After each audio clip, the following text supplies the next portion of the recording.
তিন দফা দাবি বাস্তবায়নের আশ্বাস না পাওয়া পর্যন্ত সারা দেশে প্রকৌশল বিশ্ববিদ্যালয়গুলোতে কমপ্লিট শাটডাউন চালিয়ে যাওয়ার ঘোষণা দিয়েছে প্রকৌশল অধিকার আন্দোলন। এক সপ্তাহের মধ্যে সারা দেশে বিভাগীয় সমাবেশের পর জাতীয় প্রকৌশলী সমাবেশ করবেন তারা। পরাগ আজিমের রিপোর্ট। বৃহস্পতিবার বুয়েট সহ দেশের সবকটি প্রকৌশল বিশ্ববিদ্যালয়ে কমপ্লিট শাটডাউনে ক্লাস পরীক্ষা হয়নি। আন্দোলনরত শিক্ষার্থীদের অনেকে বিকেলে বুয়েট ক্যাম্পাসে জড়ো হন।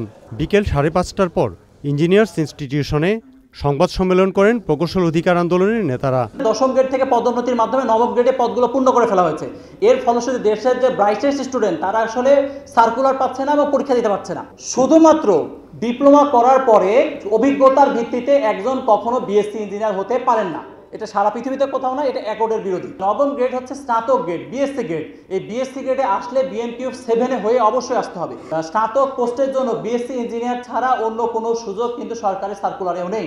এরপর কর্মসূচি নিয়ে কথা বলেন প্রকৌশল অধিকার আন্দোলনের সভাপতি মোহাম্মদ ওয়ালিউল্লাহ। আমরা সারা দেশে এই কমপ্লিট শাটডাউনটা ক্যাম্পাসে এটা আমরা বলবৎ রাখছি। আমরা কোনো ব্লকেটের ব্যাপারে এখনই সিদ্ধান্ত নেইনি, বরং আমরা সারা দেশে বিভাগীয় প্রকৌশলী সমাবেশ সম্পন্ন করব।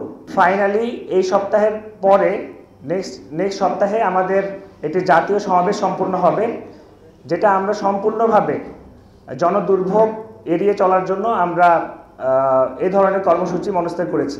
সংবাদ সম্মেলন চলার সময়ই বুয়েটের অনেক শিক্ষার্থী বুধবারের পুলিশি হামলার বিষয়ে ডিএমপি হেডকোয়ার্টারে যেতে চাইলে মৎস্য ভবন মোড়ে বাধা দেয় পুলিশ। পরে সেখানেই রাস্তা অবরোধ করে বিক্ষোভ করেন তারা।